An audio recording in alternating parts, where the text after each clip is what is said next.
your future. If you believe in Showore, take it back. Take it back. Take it back. Madam DG. Symbol of our party. Yes. What's the symbol? What's the symbol? That your work. Tuale for Nigeria. Yes. 2 hands in the air. Yes. 2 hands showing transparency. My hands are clear. My hands and are oneness. Okay? So anytime I say take it back, you say action. When I say AAC, you say take it back. So every time on the response, we need those 2 hands in the air. In the air. AAC, take it back. AAC, take it back. Take it back. Action. Take it back. Action. AAC, take it back. AAC, take it back. Take it back. Action. Thank you very much. Thank you.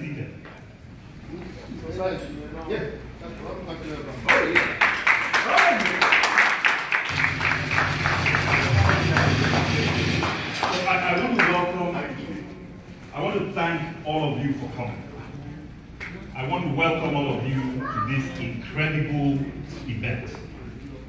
For the first time in the history of our country, we have a movement that has birthed a political party.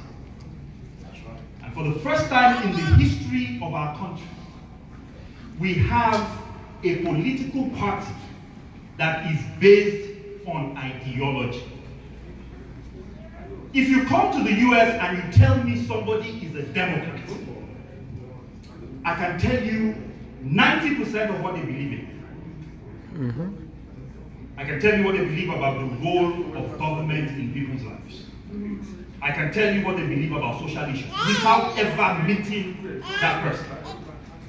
If you tell me someone is a Republican, I can tell you about 90% of what that person believes. Part of the problem that we have in our country that allows somebody that was in APC yesterday to seamlessly flow into PDP today is because of that fundamental lack of an ideological basis. What do you believe? What do you stand for? If you stand for nothing, you will fall for anything. And that is why the first thing that this movement began with was a fundamental vision. Nigerians have always wanted change. What we have always lacked is a leader that we can follow. And what we are fortunate to have in this movement and in this party is a leader that is worth following. I have known Omoyele Showore, who is the founder of the movement and the leader of the movement, and also the founder of our party. I've known him for over 30 years. I met him when we were undergraduates at the University of Lagos. I had the privilege of actually following him as president of the University of Lagos Students' Union. And I can assure you that the Showore you see today is not everything you see about him, are things he has been doing for the last 30 years. If somebody was in the army for 30 years, with the consistency that he has shown, he would be a general in any army today. Four-star general. So the courage that you see today, we saw that courage 30 years ago. The vision that you see today, I remember when there was the spiritual crisis began. For those of you, I mean all of us, given what I see here, majority of us were aware of what was going on during June 12th. Abiola was not our candidate. We were student activists. Our view at the time was that, you know, this guy is part of the cabal. But guess what? There was a democratic election. And I recall in the Congress, in Parliament, at school, when the debates were going on about why is it that students, those of us who are activists, why should we support, why should we fight against the military when we were annulling Abiola's election? And I remember Showore at the time saying, it is the principle that we are supporting. The principle is that the military has to leave for a democratic government to come in. It is not the person we are supporting. it is the principle. And right now, what gives me great joy is that we have, first of all, started with a clear vision. The movement came first. And the reason why the movement came first was simple. We needed to know exactly what the ideology was. What do we believe? And then after the movement came the party, and I will explain to you today some of the things that were happening behind the scenes. There are lots of people that ask the question, what is the relationship between the movement and the party? Here's the simple way that I think about it. I think about the movement as the engine. The party is a vehicle. Every vehicle must have an engine. Without an engine, the vehicle is going nowhere. So when our people get to the ballot on February 16th, what they are going to see is a symbol. That symbol is our vehicle. That symbol of the AAC, and it was very strategic. There are 91 parties.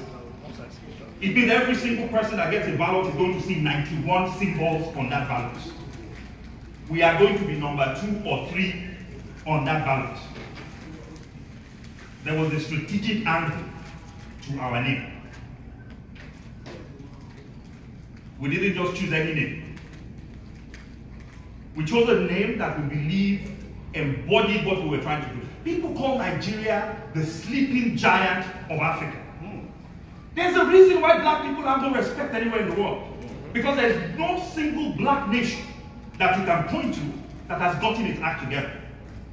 That's right. It doesn't matter how well you do here. It doesn't matter how well each of us do individually. At the end of the day, it doesn't matter how long you stay anywhere you stay, you are still going to be called a Nigerian. You are still going to be called an African. You are still a black person. And our determination is not just to lift Nigeria, but lifting Nigeria means you are also lifting Africa. Lifting Africa means you are lifting the black race anywhere in the world. So for us, that was important. That it goes beyond Nigeria. It goes beyond what is going on within the confines of the Nigerian nation. This is about the black race. This is about African rebirth. So there was some significance to that as well. But as I was saying earlier, the reality of the matter is, if the movement is the engine, and the party is the vehicle itself, the body of the body that actually moves forward, there is no vehicle that can move without an engine. And there is no engine that can move without what? Without gas. So our role in Diaspora is very specific. And all the speakers that have come before have been very clear about what our role is. All of us are here for one reason. If we all could do what we are doing in this country, in Nigeria, we would only be coming here for holidays. Sure. That's a fact. Fact, period. So, our role as diasporans in this movement, and I'm sure there are many of you that don't have PVCs, it doesn't matter. There's nothing to be ashamed of about that.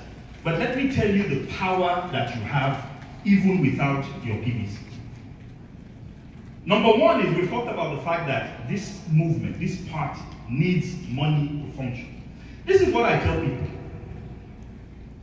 I've been involved in the Nigerian political system for a while. I have seen things in this movement and this campaign that just boggle the mind. Ladies and gentlemen, I can tell you this for a fact, that 24 hours of every single day, there are volunteers of Take It Back that are on every social media platform you can imagine. Some of those people are here in the room today. While they are here, there are others manning that platform. This movement has volunteers from Australia, to South Africa, to Qatar, to Wales, to Scotland, all across places in Canada, Calgary. We have people that are here from Edmonton, from Calgary. We have people that are here from most of the states within the United States.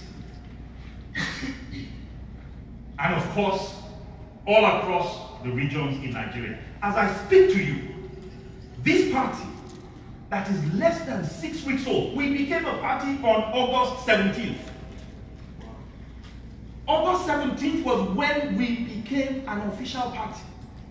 As I speak to you, the last of the congresses taking place across the states in Nigeria just finished holding in Edo State. I think that deserves a round of applause. Oh, yeah.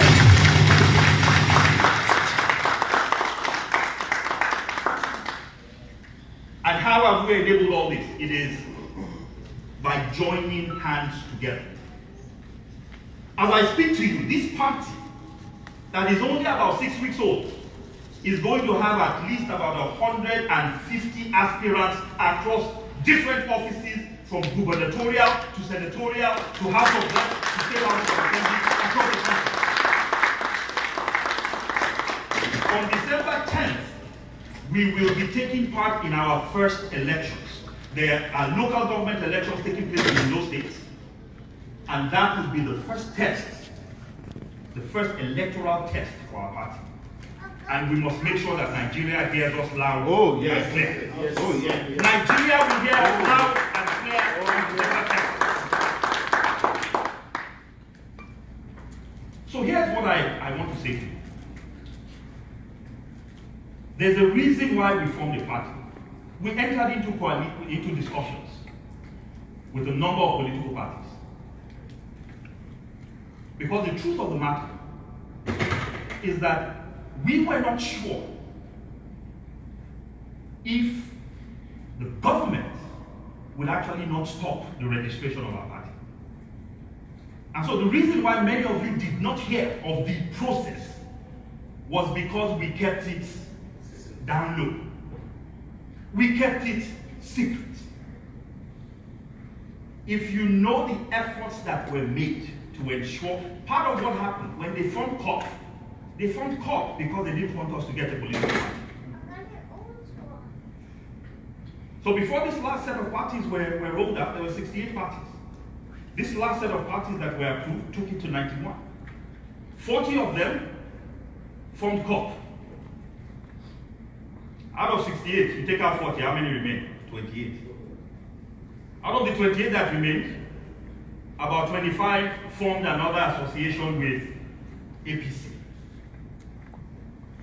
The strategic goal was to make sure that we had no platform. But what they did not know was that what we lacked for in resources, we make up for in brain power. So winning the 2019 election, is not going to be, yes, money is important and we must have funds. But here are some of the things that we have to our advantage. Number one, the point has already been made that each of you that are volunteering, if a party was to pay for what you do, that party will go bankrupt. That political party will go bankrupt. It doesn't matter whether you have access to all of Nigeria's resources. We have thousands of volunteers. We have people that are building websites, that are manning websites. We have people that are writing content. We have people that are chasing down every single thing on social media. We have people, we have policy analysts that have developed policy documents. We have researchers that are actually busy looking at the Nigerian geopolitical space, identifying gaps and finding ways in which we can close those gaps. We've just staged primaries across almost every state in the country without resources. We have a legal team that has almost 40 lawyers. If we don't know it, 40 volunteer lawyers that are looking at every single aspect of the legalities of what we're doing. Nigerians are ready for change. I have never seen anything like this in my political life, and I'm telling you that I feel it in my bones that 2019 is going to be incredibly different. Oh, yes. Take it back. AAC. Take it back. AAC. Take it back. Take it back. Action. Take it back. Action.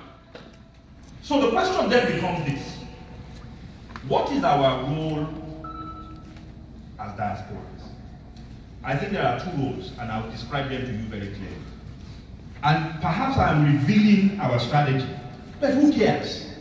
We'll tell them what our strategy is and let's see what they can do about it. So number one is we need your support. We need your resources. We need your networks. We need your connections. We need you to bring your friends. We need you to ask them to join the movement. We need commitments. The election is in February. So if you haven't done so yet, one of the things that we need to do with everybody here and everybody you know, we need to convince everyone that at a minimum, every month we want to commit to about $100 a month between now and the elections. That's the thing. Everybody here, if you can get 4 or 5 friends to commit along with you, that would go a very long way towards ensuring that we meet our goals. That's number one. We need your support financially. But here is number 2, which is perhaps even more important. The chairman told us this morning that those of us in diaspora send almost the same amount, in fact an amount that's slightly bigger than the Nigerian budget. The last numbers I looked at were about $33 billion going from the diaspora. So when you look at Western Union transfers, they'll tell you it's about 20-something billion. But many of you know that when you travel, you put some money in your pocket and in your bags.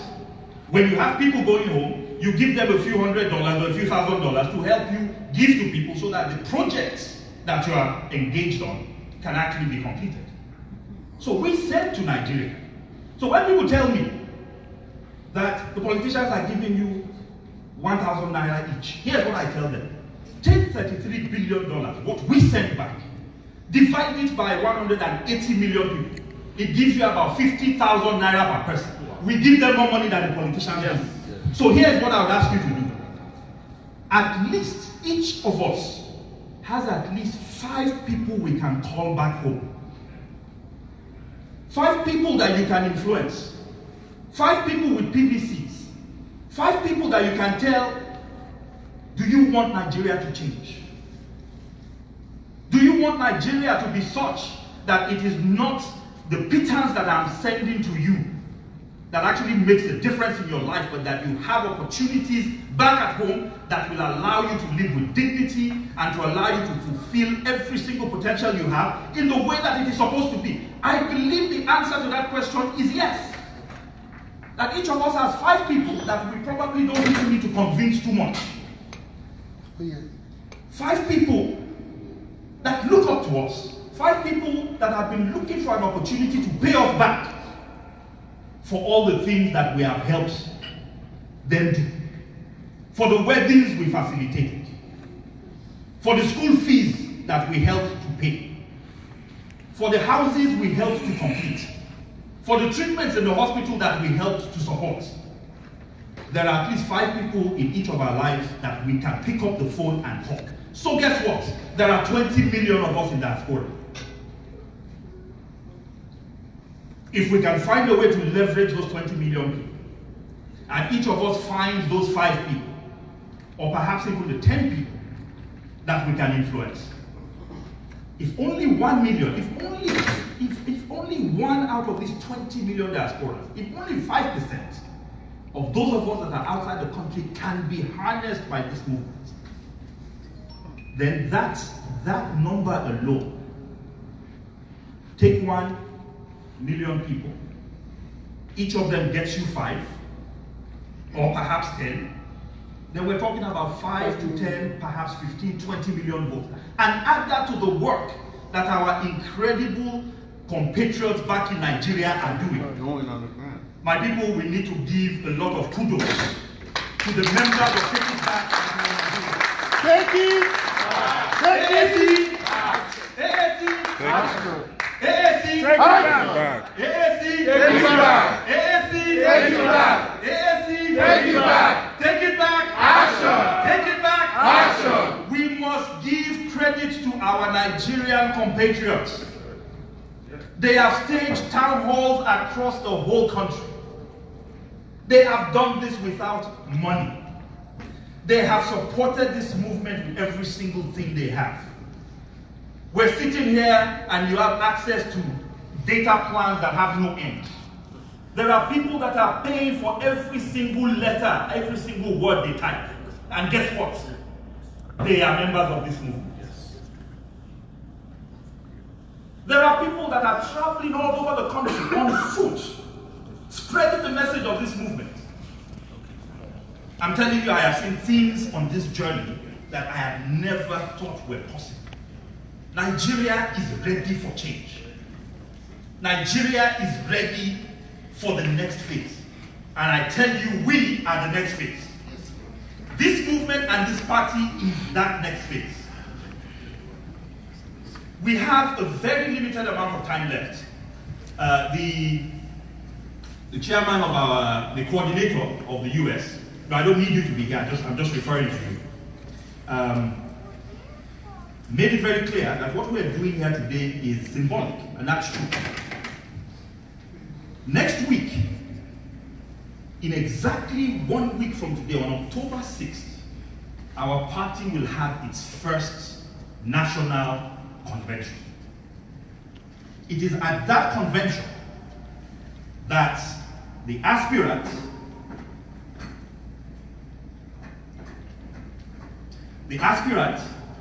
will be putting himself forward as a candidate of the party.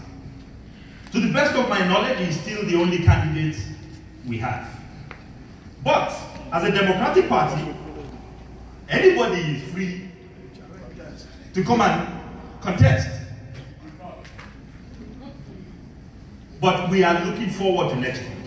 And what this week, what today has given us an opportunity for, is an opportunity to come together. So gathered here are leaders of the movement from around the country, supporters from around the world, people that have driven incredible distances, people that have flown from very far places. Please, I want you all to give yourselves a hand for the work.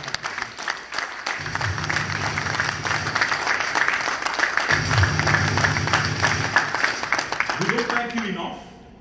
We will probably never ever thank you enough. I know that we're doing this not for any reason other than the fact that we love Nigeria, but your efforts, your support have been incredible. Without the work you do, we would not have been able to make the impact we have made so far. In just about 6 to 7 months since Showore announced in March that he was running for office, we have actually held almost or over 80 individual town halls. We have introduced into Nigeria an aspect of politicking that has never been done before. No presidential candidate or aspirant has ever gone to the people to sit with them in town halls and tell them exactly what his or her plan would be for the country. Talking to the people from the perspective of a political party has always been at rallies. There's nothing that happens at rallies other than there's a band that plays music and everybody jumps around and dances around. You have no opportunity to ask the candidates exactly what their programs are for the country. You have no opportunity to look in their eyes and let them tell you exactly what their plans are. So from the very beginning, starting in Maryland, what we determined in this movement and in this campaign was that we would do things differently.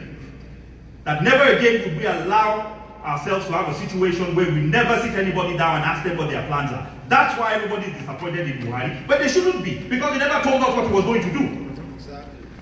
He never went for a debate. He never went to a town hall.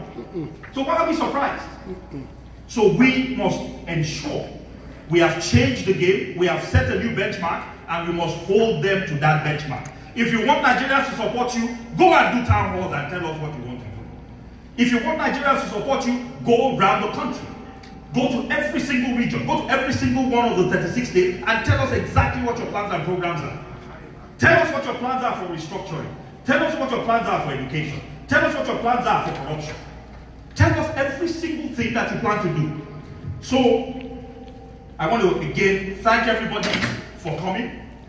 I want you to know that we are at the crest of an incredible wave that is going to sweep that nation in February 2019. I want you to know that what we're doing here is historical. One day, historians will say that Nigerians gathered at the LAGUARDIA Marriott Airport Hotel, and that it was from that gathering took place before the momentous convention that brought into the candidacy for the presidency of Nigeria, someone who would be the vanguard of an incredible wave of change that's coming across that country. I'm glad to tell you that Omoyele Sowore is here. He will be coming down. He just flew in from Indianapolis early this morning. He's actually been here for a couple of hours upstairs. So he'll be coming back down and he'll be engaging with us later as this convention goes forward. So once again, I want to thank you very much for listening. Thank you for coming. Take it back. Action. Take it back. Action. Take it back. I understand there might be a few questions. So if anybody has questions, this might be the time to ask them.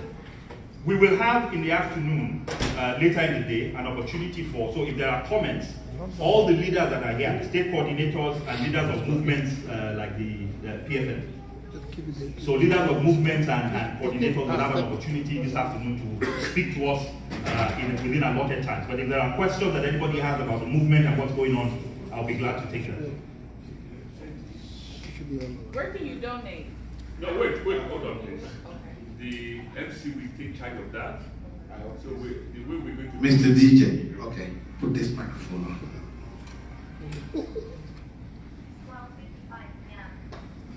We would like to know you first. Please tell them the procedure before we move on. So I will come to you when you have your hand up. I would like to know you. You know, you mention your name. Be brief with your question. And the answer will be detailed. We're going to take 3 from this side and 3 from this side. And we have to balance the ethnic compositions, the gender composition, and things like that. We should forget about the ethnic composition, but just the gender composition. Okay. So let me start from the female. Ladies first. Good afternoon. My name is Tamika. I'm from Maryland. My question, I just want to know, where do we donate? Is there a website or a link or the email address? So those are kind of questions we like it. Where do we donate? There are 2 major ways that you can donate.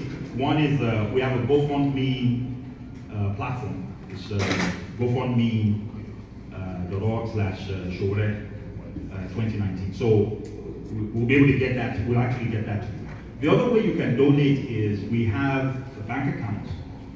We have one in the US, we have several in Nigeria, so you can donate directly through those bank accounts. So please, please if we can make sure that we provide information about the donation options to anybody. So anybody that wants to know how we can donate, that's the Deputy Financial Secretary of the party, of AAC. She's also one of the lead, she's the fundraising, she's responsible for fundraising in the US as well. So please seek her out and she'll be able to give you all that information. Take it back. Action. Does that answer your question? Thank you very much. You have a question, sir? Do I have any hand up from this side of the aisle? Anybody with a question, comment? No? Okay, I'll move down here. Please introduce yourself and be brief with your question. AAC. Action. AAC. Take it back. AAC. Take it back. Take it back. Action. My name is Sonny Dedebo. I'm from ISB in Maryland. You said something about the ideology, those movement or parties, and I want to know what's the ideology. Thank you very much. He wants to know the particular ideology. Do you mean, are we Democratic leaning or Republican leaning or something like that? We do not believe in labels. But what I'll do is I will describe to you what the party believes. So, and what the movement believes as well as what the party believes. So what we fundamentally believe, so we have a 10-point program. I don't know if you're familiar with Spicer Heat. Okay? So I don't know if you're familiar with Spicer Heat, but we have a 10-point agenda. So our fundamental belief, first of all in the movement, is that Nigeria is an incredibly blessed nation. That we have incredible people. that are able to do remarkable things. When you see progress in Nigeria, it is in spite of government and not because of government.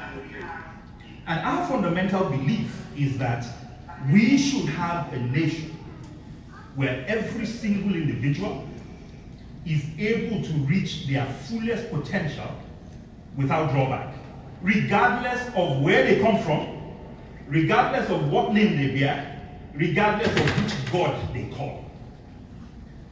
Our other view is that we are Africans, and that within our culture is a respect, a fundamental respect for humanity, and a fundamental notion that every person is his brother or sister's keeper. I don't know of any African language that has the word cousin. There are no cousins, there are no nephews. Brother, sister. It is my mother's brother, my sister's son. So that's our nature, that's our culture. One of the fundamental beliefs we have as well within the movement and the party is that that love and that care, that cultural aspect of our beginnings as Africans, that government, whatever we call it, that we must retain that.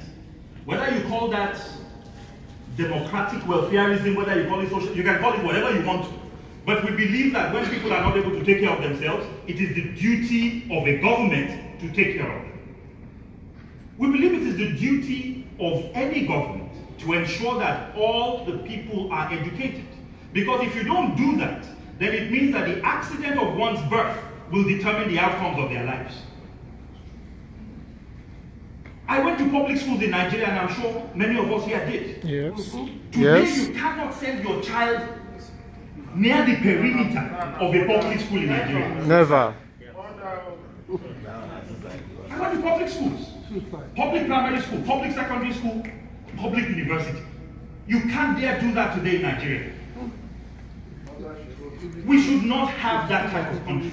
We should not have a country where security depends whether or not you feel secure in terms of your life and your property is directly proportional to the wealth that you have. No, we don't believe Nigeria should be that kind of country. So our ideology essentially is one that affirms three things. One, that each individual should be able to get to the pinnacle of what they can achieve based on their innate potential. Two, that where you come from, who you are, who you know, should not be a determinant of how far you get. And number three, that government has a role in moving people's lives forward. So when we do Spicer Heat, what you'll see in Spicer, so what Spicer Heat stands for, the S is for security. There is no bigger problem today in Nigeria than the security issue. Whether it's Boko Haram, whether it's herdsmen, it doesn't matter what it is. Security is the fundamental problem. The second P is power. Without power, there can be no progress. None. And it is baffling to me, and I'm sure baffling to everybody here. If you go to the back of this hotel, I haven't been there, but I can assure you that somewhere in this hotel is a 2 megawatt plant that they fire up once every year. Just in case power goes out. 2 megawatts. Why do I think it's 2 megawatts?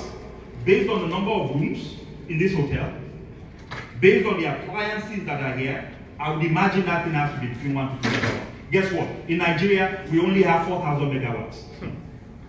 For In total. million people. In total. Wicked people. 4,000 megawatts. So without power, we're going nowhere. Without power, we can't even compete with anyone. For most commodities, and people keep asking, oh, why are goods coming into the country? Guess what?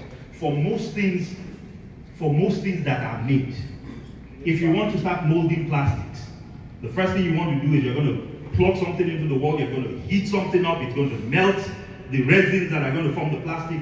About 60 to 70% of the money you spend on the product is power. We pay here about 10 to 15 cents a kilowatt hour for electricity. If you use diesel generator that most manufacturers are forced to do in Nigeria, they pay about 40 to 50 cents a kilowatt hour. 4 to 5 times what people in advanced countries pay.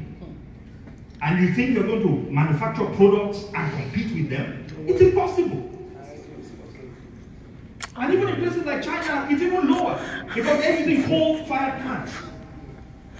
They're paying 4 to 5 cents a kilowatt hour. So their electricity costs are 10 times less than the competitor in Nigeria that's trying to compete against them. It's not possible. Without power, we're not going anywhere. So the second fundamental thing we have on our platform is power.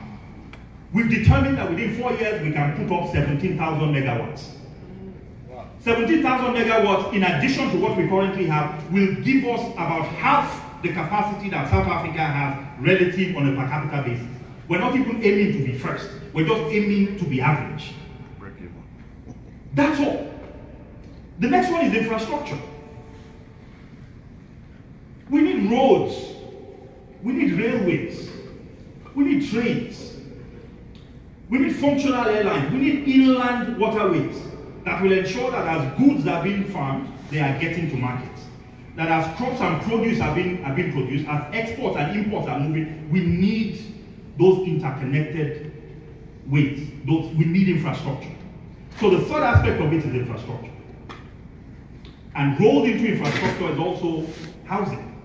Today in Nigeria, there's a 17 million housing deficit. There are at least, in order to satisfy the issues that we have, there are about 17 million houses that need to be built. The government doesn't even need to build them. Nigeria is the only place. We're here, please. I want us to be honest with ourselves. If somebody told you that you must put cash down, every transaction in Nigeria is cash-based. Yes. People are asked to put down a year's rent or 2 years' rent. And they don't even have access to mortgages. Without mortgages, how many of us here would have homes? No way. Without the ability to pay for our car over 4 or 5 years, how many of us would have cars? And yet we expect the Nigerian to turn up I've used one and pay cash for a car. No access to credit facilities.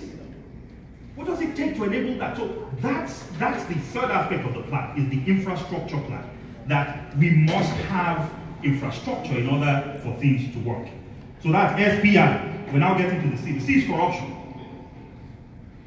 We can have all these fancy plans, but at the end of the day, if you're allocating ₦1 billion to something, and 900 million of that billion is being stolen, then we're not going to get anywhere. The MC spoke today about something that's really important. If you look at the roads being built in Nigeria, they cost about 6 to 10 times the average cost of building roads, even in war-torn areas. In Afghanistan, if you look at how much it costs to build roads in places like Syria and Afghanistan, where they are undergoing war, it costs 6 to 10 times more to build those roads in Nigeria. How? Why? It's corruption.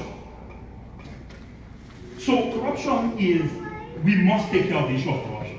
And if somebody can claim to know 1 or 2 things about corruption, I think it is the founder of this movement, because he has been keeping track of what those people have been doing for a very long time. In fact, there are many of us, those who didn't know him in school, actually got to find out about him because of some of the work he was doing on behalf. And tackling corruption is not just about having EFCC run after people. There are technological tools we can use. We can make bidding. We can make it transparent. We can use platforms, open platforms. The government can put up RFPs online. Every single company that's bidding should be known. The directors of all those companies should be known. The entire Corporate Affairs Commission database, including all their directors, should be online. I should be able to go to the list of government contracts. I should be able to click on a company. I should be able to know every single person that is linked to that company, and I should be able to go to the Corporate Affairs website and determine whether any of those persons has anything to do with anybody in government. That's technology. Database. I should be able to put every single contract on a database and begin to compare how much it costs for me to build a road in Ajegule versus a road in Ikeja. And if there are discrepancies, we should start asking questions, why is it so different? So part of what we believe needs to happen is that we must also begin to engage technology. This idea that the person who is the FCC chairman, so when everybody was there, it looked like something was going on. We shouldn't have a country where the effectiveness of institutions depends on who is leading that institution. We must have certain things that work no matter what. So technology is going to be one of the things we'll leverage for things like corruption. The next one is economy and jobs. We've said we want to create about 5 million jobs over 4 years. It's achievable. There are roads to be built. There are homes to be built. There are ranches for people to work on. We shouldn't have a country where 22 million cows are roaming the streets. That's what's leading to a lot of these crises. So if we're going to have ranches, if we're going to build roads, if we're going to have 17,000 new megawatts of power, that's jobs. And those jobs, we've looked at it, there should be about 5 million jobs that we can create very simply over that time frame. R is for restructuring. Nigeria needs to be restructured. It's simple. Nigeria used to work. There was a time when people couldn't wait to get back to Nigeria. My father studied here. When people ask me why my name is Malcolm, he actually named me Malcolm because he was part of Malcolm X's movement when he was here as a student. But they couldn't wait to go back to Nigeria. Why? Because Nigeria offered them a lot more. Once upon a time, we had regions that were competing against each other. Where when one established a TV station, the next one did it within the next 6 months. It's a healthy competition. There's a constant competition going on here in the US. Every time on TV you see Minnesota asking everybody to move over from another state because they'll give them tax benefits. Incentives. It's healthy competition. So we know Nigeria used to work. And we know that Nigeria worked best when the people that were leading those individual regions were accountable first of all, to their own people. So let's go back to a place where Nigeria works. There are conversations that need to be had, but restructuring must happen, period. How it's going to happen, what exactly it's going to look like, I think it's the Nigerian people that will have to determine that. The idea that we're going to sit back and the thieves in the Senate and the House of Reps will lose. How will you restructure benefits away from yourself? The way Nigeria is structured now favors them, and we will never get the restructuring we need if we rely on them. But restructuring is absolutely key. It's one of the fundamental cardinal plans that we have. So that's the R. And then the H is healthcare. Healthcare is critical. We have a country where even the president cannot afford to get treated in his own country. When I say afford, it's not the affordability of wealth. Yeah. It is the quality of the healthcare. So if your president is afraid to even get treated in his own country, how much less everybody else? Sorry for you. So, healthcare is absolutely important. We have said one of the first things we're going to do is 200,000. We would immediately employ 200,000 primary healthcare workers across the 774 local governments around the entire country. The quality of healthcare is going to be improved. We'll go into public-private partnerships that will bring healthcare centers. Nigerians are ready to pay for healthcare if they get access to it. Yes. So we're going to open it up, and people who have the ability to actually provide those services will be encouraged to come in. So that's healthcare. Then E is education. I started out by saying I went to public schools. Every single school I went to before leaving the country was a public school. And the public school education that I got qualified me to go study for a PhD in Cambridge. Public school education. Our public schools have they were some of the best schools I'd ever been to. Look at where we are now. The public schools are in a terrible state. I don't know when the last time was that any of you went back to the schools that you went to. But when I go back to the schools I went to, tears almost want to start dropping out of my eyes. When you look at what those schools used to be and what they are today. So we know that we can do better. We must educate our people. We must invest in education, because if we fail to educate our people, then we are banking on failure in the future. So that's the E. The A is agriculture. Agriculture is immensely important. As I speak to you today, the numbers tell us that about 60 to 70% of our people are involved in some kind of small-scale agriculture. But guess what the problem is? Do you think the small-scale farmer that has a small patch behind his house doesn't want to go mechanize? He wants to. But guess what? When you go and you say you want a tractor, they will tell you to give them a landed property as collateral. Where is a small-scale farmer going to get landed property as collateral? Without landed property as collateral, nobody's going to give you a loan. If you don't get a loan, you can't improve. So you have a vicious cycle. So there are things we can do to boost agriculture. There are things we can do to enhance. So one of the first things we've said we'll do is that we will have 1,000 agripreneurs, agricultural entrepreneurs, in each of the 774 local government areas. That is almost 1 million people. There are 774,000, that's 774,000 jobs on day one. And all we're going to be saying is we want 1,000 people in every local government that are going to invest in agriculture. Guess what? The interesting thing in Nigeria is the government owns all the land. So unlike the US, where you have to start negotiating with individual landowners, the government actually owns every single piece of land in the country. It becomes easy to take that land, turn it into equity that can actually also fund those schemes. So when people ask us, where are you going to get the money is there. We just need to be innovative with the way we do it. So that's the A. The T is tourism. Look, Nigeria is blessed. The opportunities are immense. But we're taking tourism even one step further. That not only are we going to make Nigeria attractive, make the security situation enhanced. Today, Nigeria is a global powerhouse in movies. There's no one that doesn't watch Nollywood movies. Here in the US, I've run into people all over the place that tell me about Nigerian movies that even I haven't watched. Across all of Africa, the most popular movies are the ones coming out of Nollywood. That's very true. Right? That's right. Our music is taking over the world. Yes. Our music is taking over. Our young people have become confident in themselves. When we were growing up, everybody wanted to sound like Americans. Mm-hmm.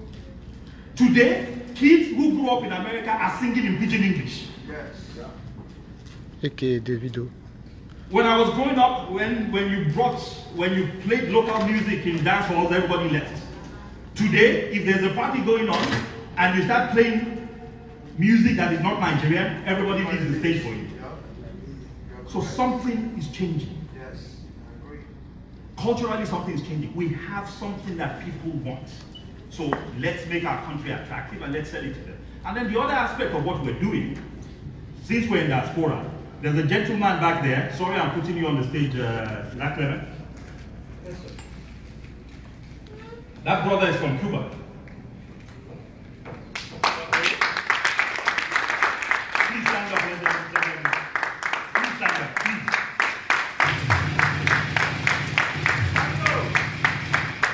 What is your son's name?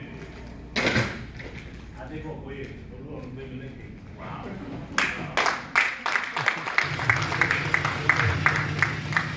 So here's the reality. Here's the fact. Nigeria is the most populous black nation in the world. Yes, sir. Yes, I agree. And across the black diaspora, whether it is Cuba or Brazil or the US or the Caribbean, many of the people in the black diaspora come from Nigeria. So one of the things our government has determined, and you see this in our manifesto, is that if you, through DNA, can link yourself to Nigeria, we will make you an honorary citizen of that country.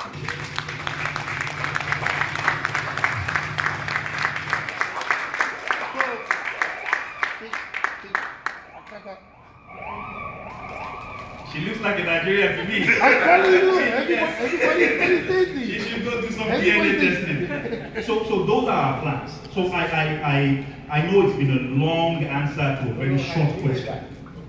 But I thought it was important to give you some perspective on it's those three cardinal things that we started with. But these 10 agenda points is what those three cardinal principles are. Thank you very much. Thank you. I have three principles.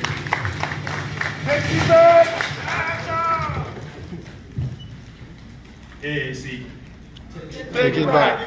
He's leaving? No. Oh, you got 2 more questions. Oh, okay. My name is Larry Anindiaro, and I just want to say how happy I am that AAC is giving us a new voice to believe again in Nigeria.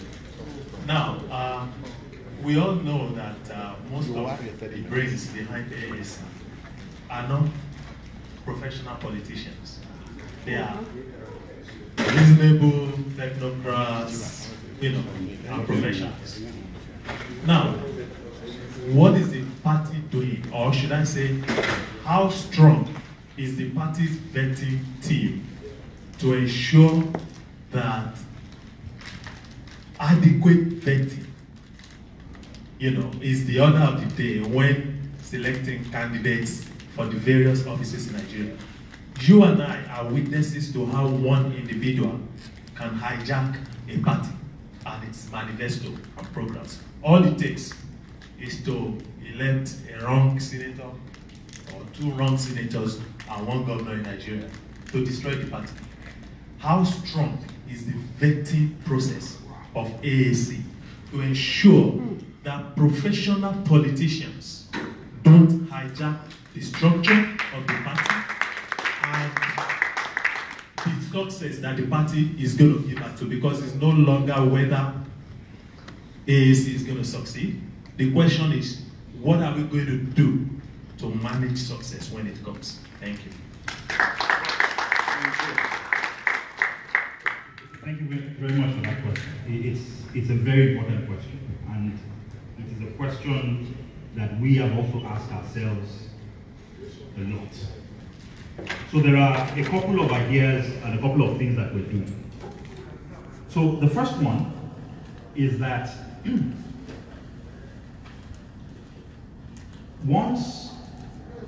before the list of candidates even gets to INEC, we are going to provide an opportunity for members to view those lists and engage with those lists and let us know if they have issues with the individuals. So this week, we finished all the congresses. On October 7th is the final date in the INEC timetable that party primaries, and that's why we're having our final national convention on the 6th. On the 7th, all the primaries are supposed to be done, and we'll have all the candidates. Between the 7th and the middle of November is when we have to actually submit those lists as a party to INEC. So after the last Congress or convention, we will have a full list of every single person that is a candidate on the platform of the party. Those names are going to be posted to all of our platforms, so that the people who know people the most are the people in the place that we come from.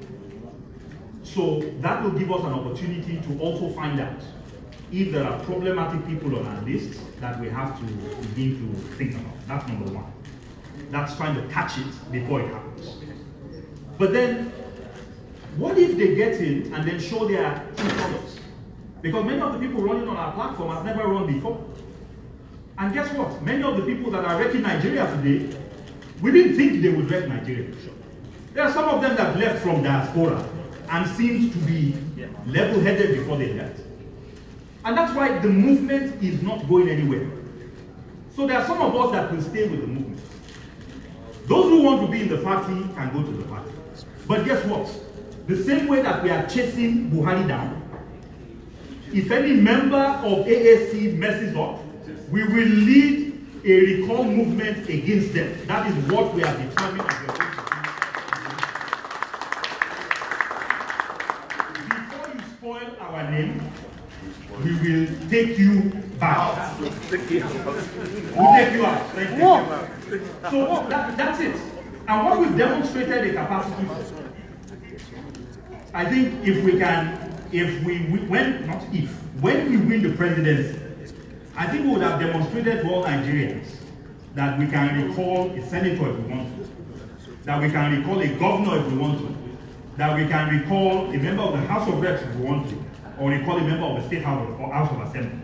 So the reason why the movement will stay, because there are people who say, oh, now you have the party, do you still need TIB isn't going anywhere. It is the movement. That's the movement. We are not going anywhere. So those who have a passion for actually serving in government, please go serve. But the rest of us are going to be watching like hawks, and if we see you behave in the way that others behave, then there will be help. The other aspect of it is that what we have noticed when we studied the situation, we found that you can't give what you don't have. Yes. And that many of these people who are misbehaving, honestly, there are zero ideas of their period. We also have a problem in Nigeria. The problem we have in Nigeria is we always think that all the ideas should come from government. Look, in this country, anytime there are elections, what is the one thing everybody keeps hearing? Lobbyists. Do you know what a lobbyist is? A lobbyist is just somebody who writes policy and is looking for opportunities to have those policies adopted by governments. It is not all lobbying that is bad. There are people lobbying for healthcare companies to ensure that there is healthcare access for the poor. There are also lobbyists that are lobbying for pharmaceutical companies to make sure they can make more money. There is one type of lobbyist that I would like to associate with who is trying to open up access to everyone. And I would argue that maybe the pharmaceutical companies have made enough money and they don't need all that lobbying. The problem we make in the country is when you ask people where are the worst Nigerians, they'll tell you they are in Abuja. Yet we want those worst Nigerians to be the ones coming up with policies for healthcare, for expanding the power sector, for growing infrastructure. Many of them don't have the capacity to do that. So one of the things we did, before we ever announced there was a movement, you know the first thing we did? We produced a 50-page document, which is our manifesto. That came first. Because you need to know what you want to do. So there's nobody running on the platform of this party that will pretend they don't know about Spicer Heat. They know those plans. The other thing that we're doing is ensuring that the technical capacity, that it doesn't matter what state you represent. So whether it's Zamfara state that we win in, or whether it's Lagos state, you will have access to the same world-class resources. If you have all the people you need in Lagos, great for you. If you come from a state where you lack for capacity, then what will happen is the movement and the party will step in with technocrats drawn from across the diaspora and from back in Nigeria to ensure that you can have any excuse under the world. But the one excuse you cannot have is that you didn't have the technical capacity to actually address the problems that you have in your own particular area. So they will have access to analysts, they will have access to audit, they will have access to every single thing that they need. And that's why one of the things that we're doing, is actually the next phase of what we're going to be doing, is we're going to be opening a technocrats database, where we're going to be collecting the names of Nigerians from around the world that have the capacity to help out in different areas, so that when the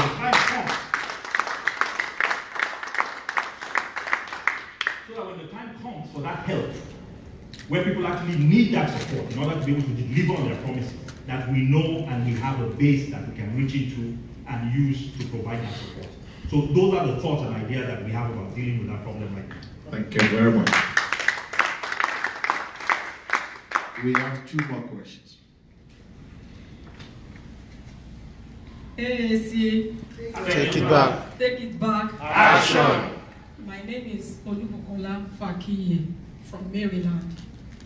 My questions goes like this, because I have a strong belief that Omojele Sowore is going to win the presidential election. But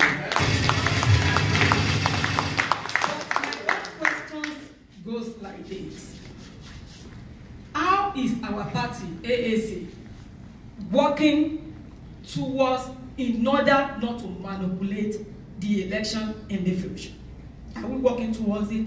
Because look at what happened in Osun State. Yes. I've never had that kind of things in my life.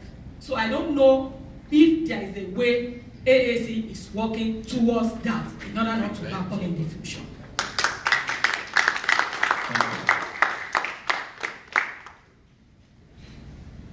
That's a tough one. But here's the interesting thing. In 2015, for the first time in the history of our country, an opposition party won a presidential election. And there were many things that went into that victory. And I'll describe maybe a few of them. So here's the thing. What happened in Osun, and even before Osun, Ekiti, before that, are things that are not new. They've been doing all those things for very long. But I'll take you to 2015, and I'll talk about two things that happened in 2015 that actually helped the Buhari that's there now to win. So the first thing that happened in 2015 was INEC used card readers. So if we take one step back, Mr. Oguleye said one thing which is extremely important. And what he said was that we plan to have people in every ward and in every polling unit. Here's the reality. If you don't have a polling agent in a polling unit, you have likely lost the election in that polling unit. That's number one, and I'll tell you why that's the case. But the second thing that's important is, so let's look at the anatomy of a victory in 2015. 2015, two things happened. Number one, they used the card reader.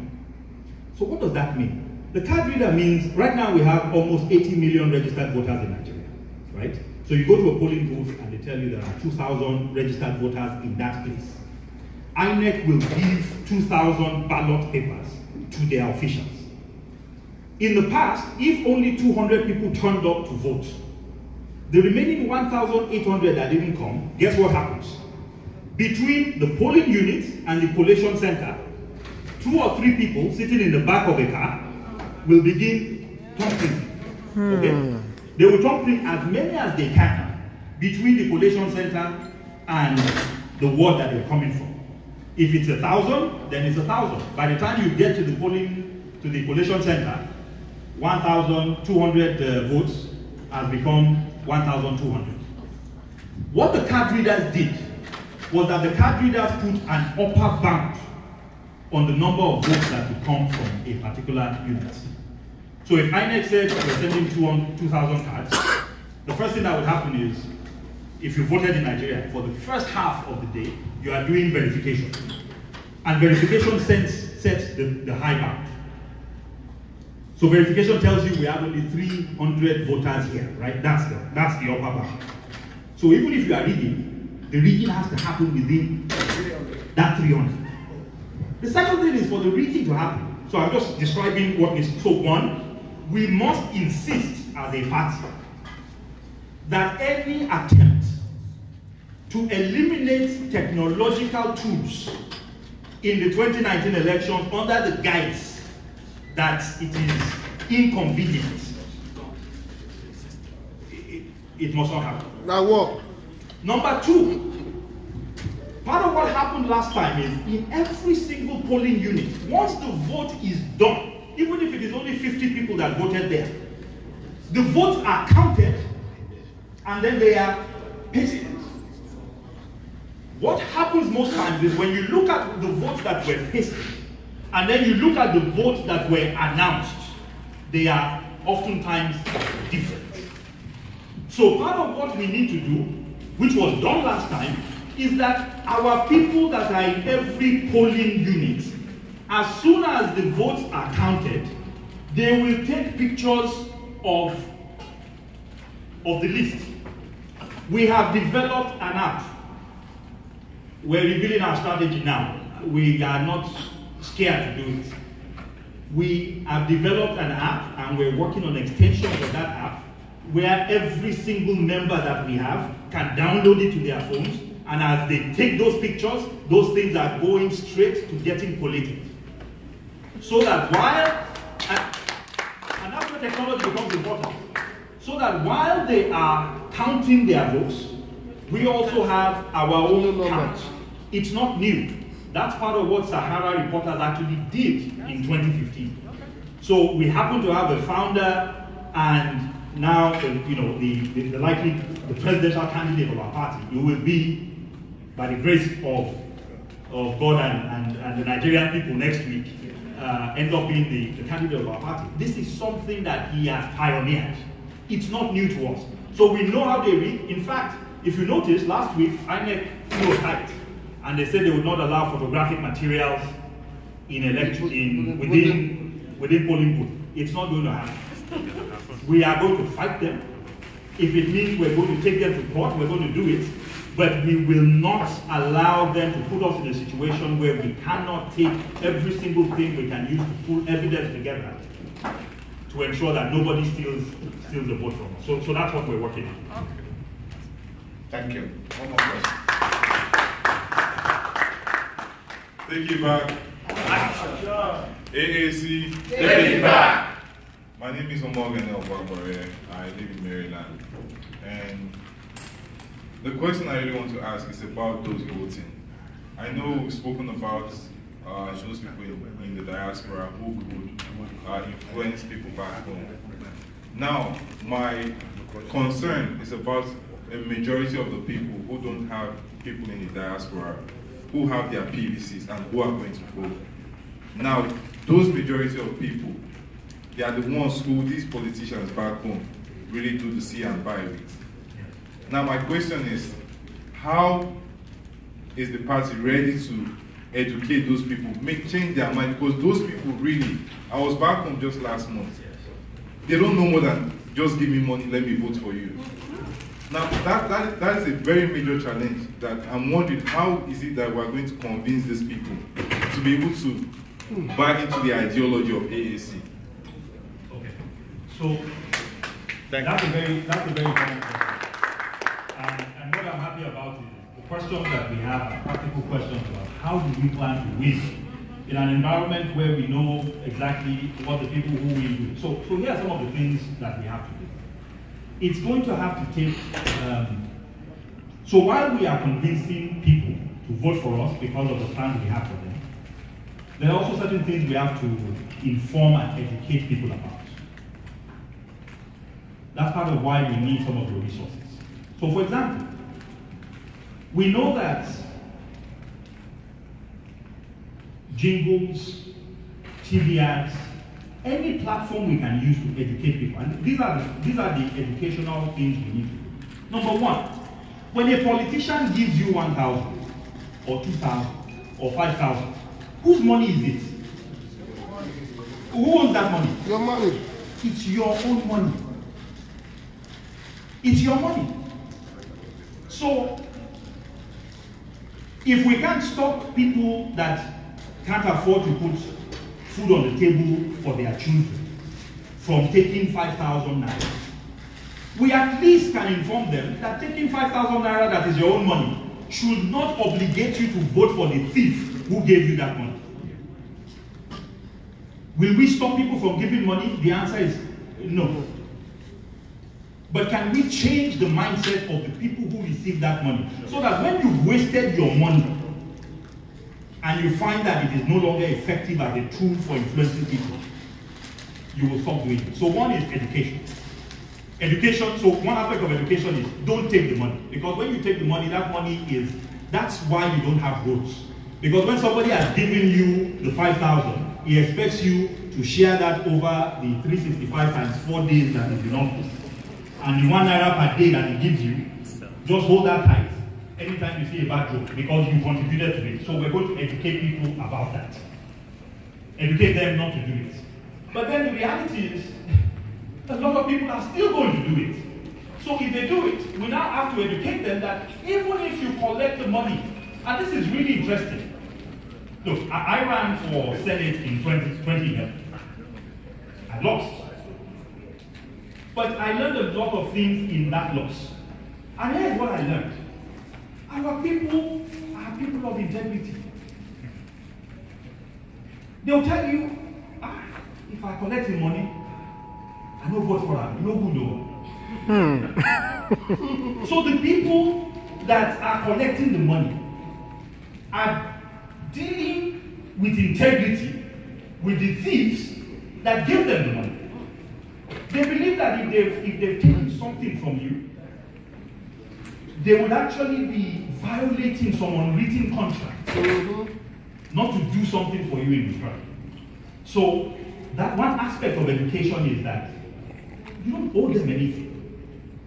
It's yours, right? So one, educate them not to do it. Two, even if you collect it, you don't have to vote for them.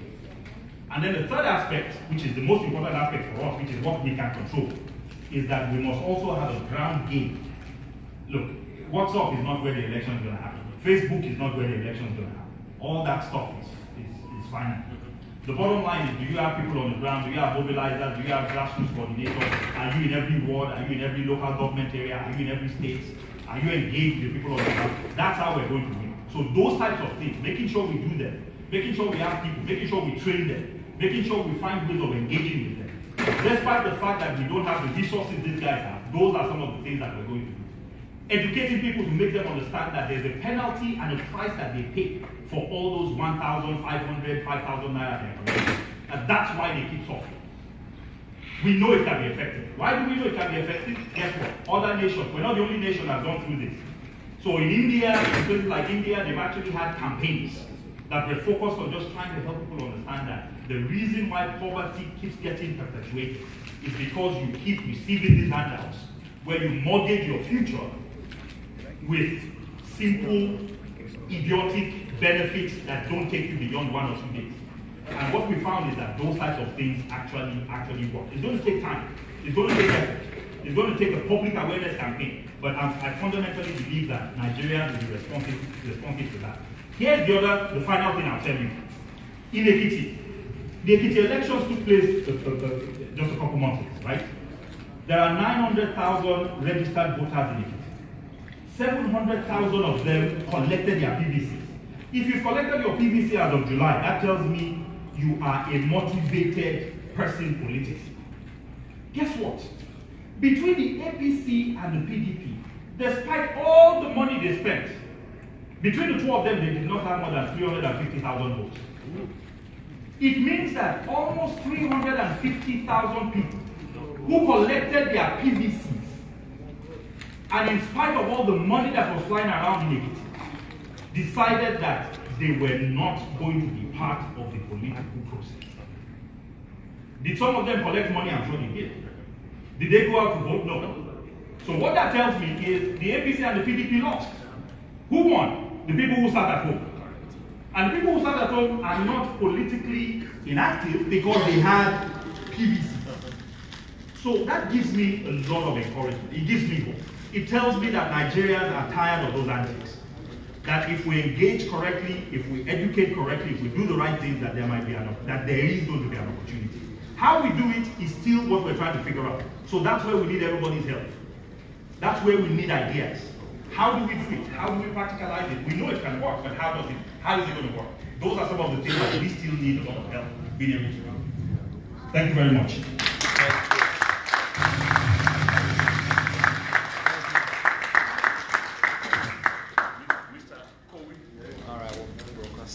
Before we do anything, so Raul came in. He's coming in. Okay.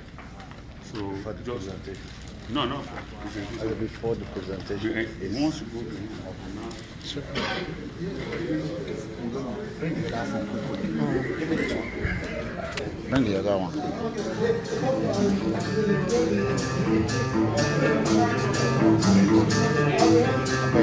Wow. That was awesome. Question and answer session. Can you please take your seat? We have our presidential candidate around, and it's going to come in any moment from now. Okay, when? Good job. In about Okay. a few minutes. We'll get when it's someone 20 to minutes. When it's 20 minutes from Barry, then you bring the switch to this.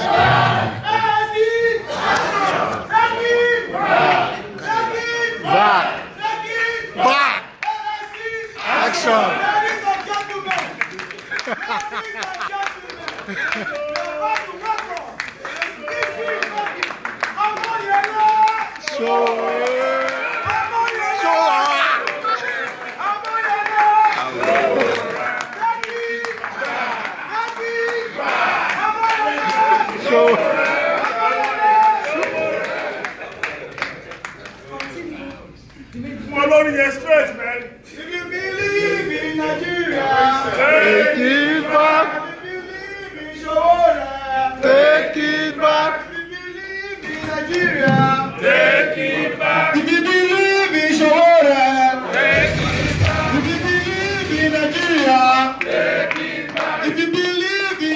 future, if you believe in Nigeria, if you believe in your future, if you believe in your children, if you believe in Shawara, if you believe in Shawara, if you believe in Nigeria, take it back up. Take it back up.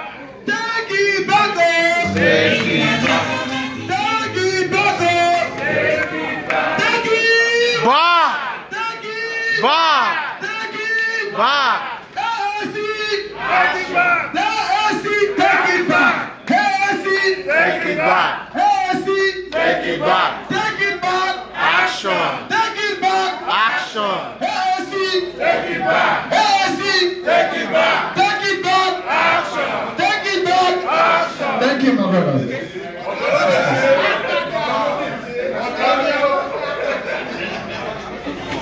I don't want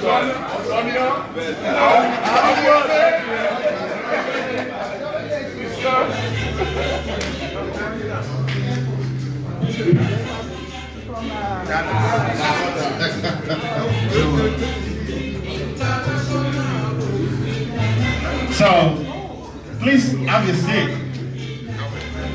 Ladies and gentlemen of the Take It Back movement, it is a privilege, an honor to officially present to you the incoming,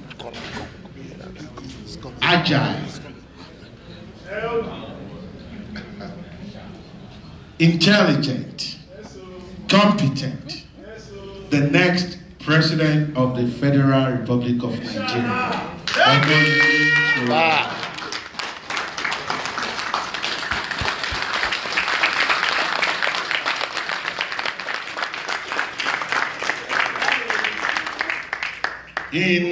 In private, I have asked him the secret to his tummy. For years, I've been secretly praying that he can join me in the pregnancy club. He refused. So, the next thing on our agenda, like I said, we are going to follow what we set forward.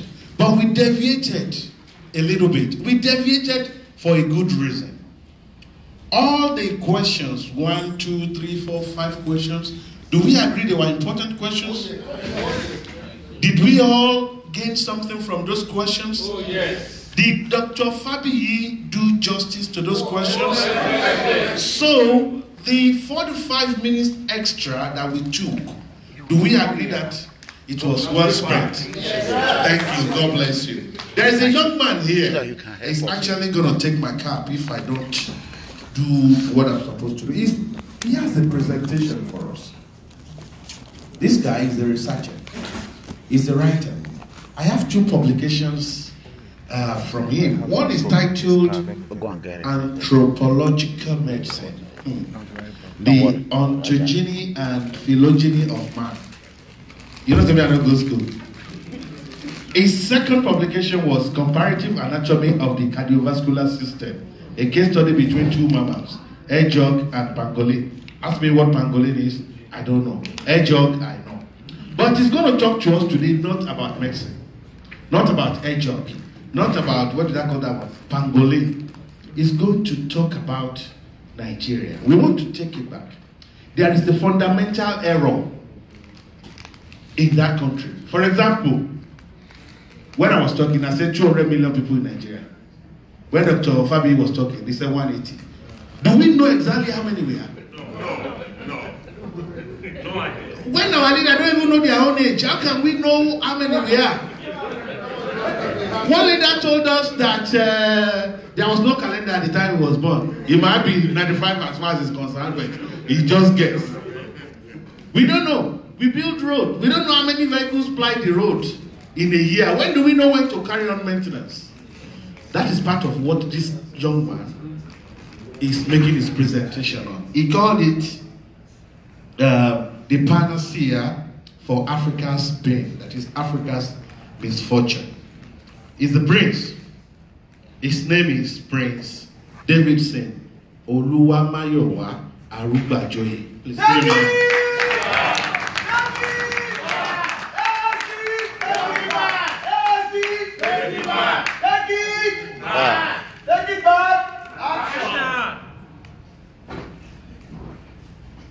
Thank you, everybody.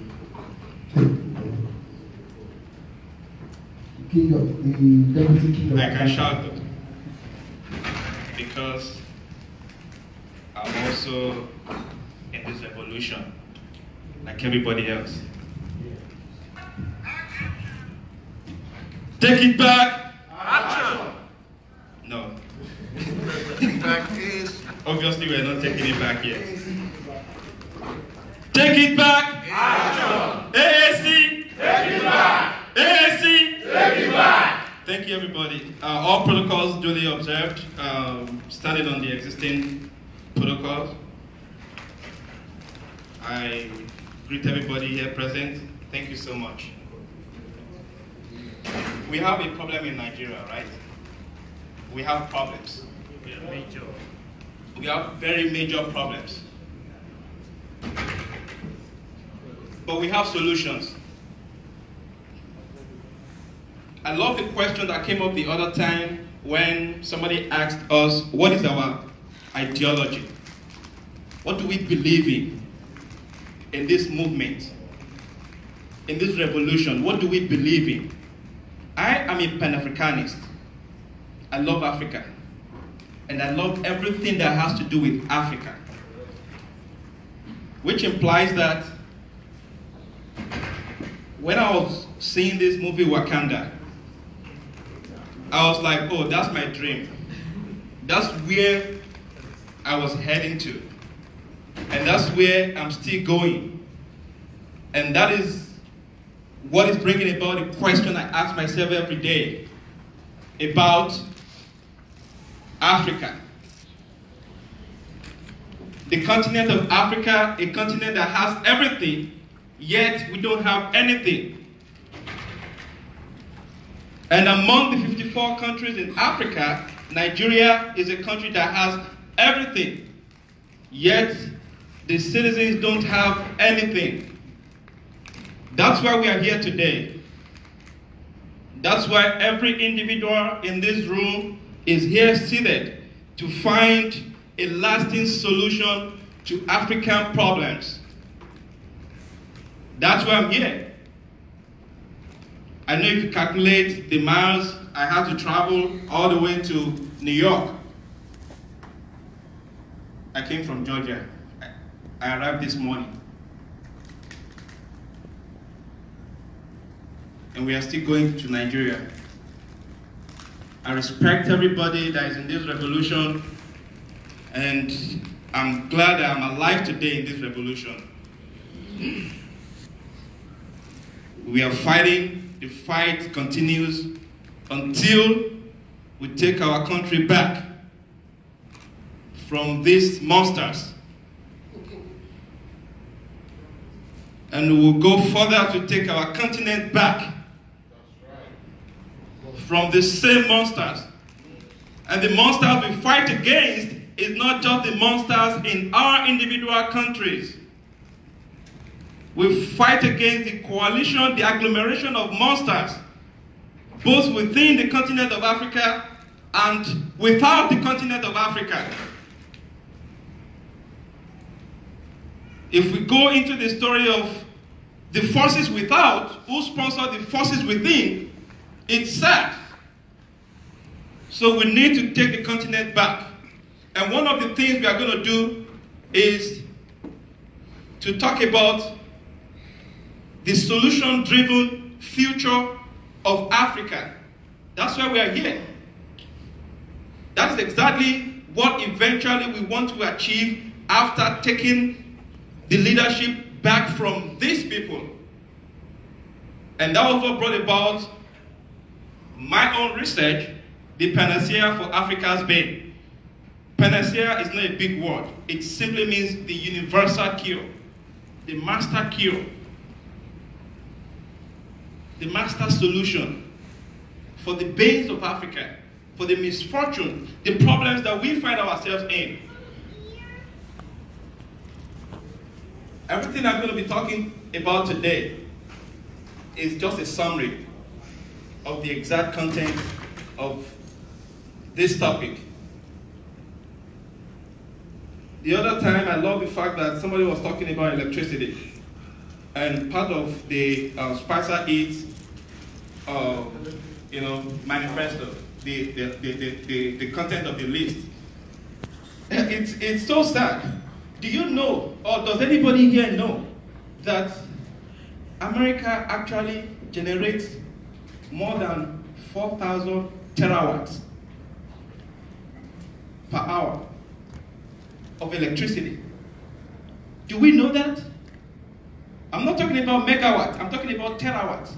Pico, nano, micro, milli, centi, kilo, mega, giga, tera.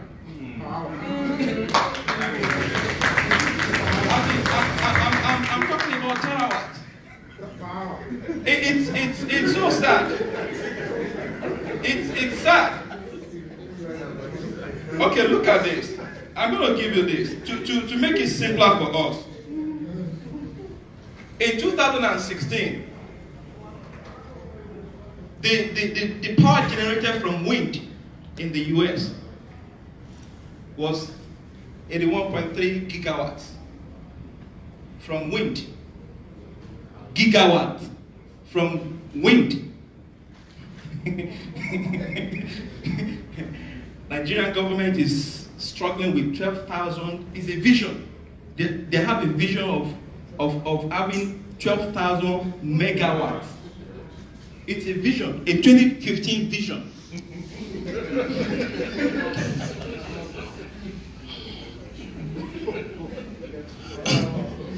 Okay, so let's make it easy. Let's make it easy. Okay?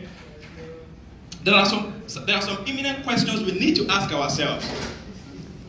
And the question is, you have a very beautiful cloth, okay? You plan to make a great design with it. Before your tailor collects the cloth from you and starts cutting to make you that beautiful design, what is the first thing your tailor would do? Measurement. That's a unanimous answer. Measurement. It's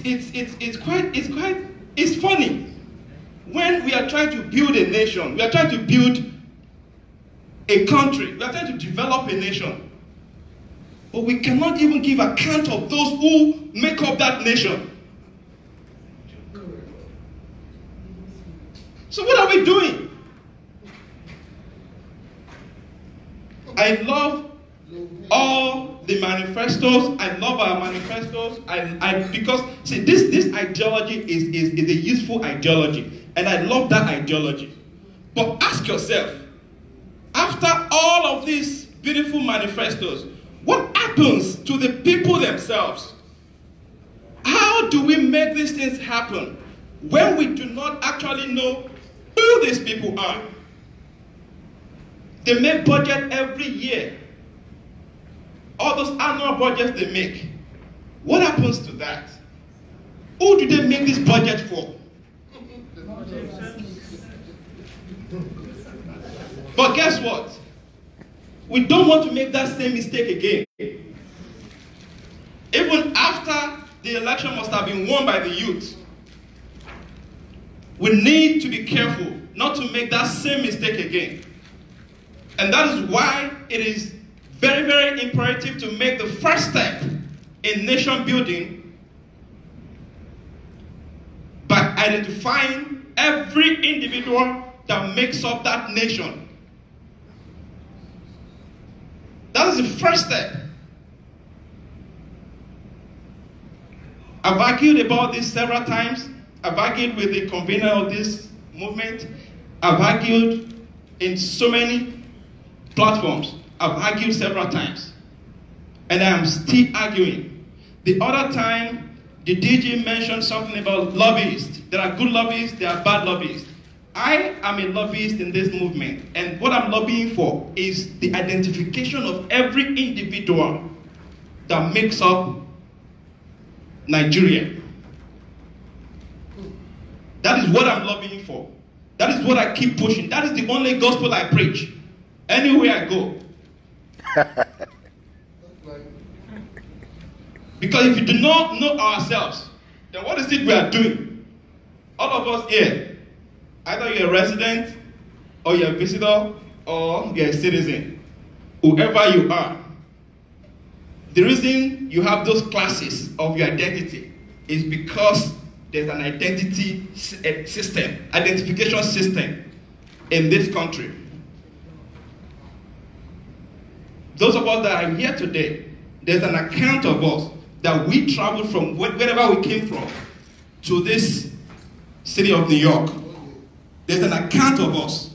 Either you traveled by bus, you bought your bus ticket from one company.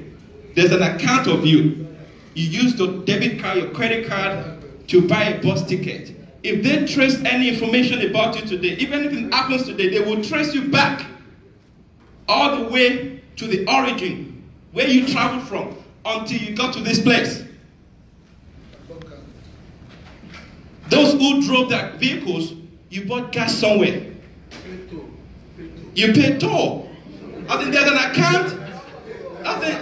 There's an account of you. Now, go through that same evolution in Nigeria as a country. When you travel from Lagos to Ibadan, is there any account of you?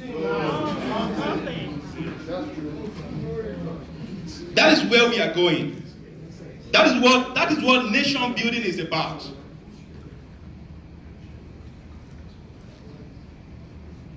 The underrated answer, the unknown, we seem to know. All these questions led us to a breakthrough answer, which seems as the origin of what becomes our topic of discussion today. You know what my answer is to all of our questions of African problems? We have a system and we have a structure. We have a function and we have a structure. The existential nature of mankind is either structural or functional. Your body, the structures you see, they have functions. Every structure of your body has a function. So, same thing applicable to national development, same thing applicable to nation building. From inception, since time immemorial, Nigeria has been built based on structure. And so also applicable to every country in Africa. Less than 2% of African nations actually have what we call a centralized national database system. Less than 2%. That is why it is easy for China to dash everybody money. And even if they dash you free money, there should be something you are using that money for. Even if they at least dash you free money. Even if somebody is coming to buy your land, there should be something you are using that money for. That is the reason there is this free in and out of African nations from the West, from the Middle East, from Asia, because there is no systemic functionality. And that functionality of the system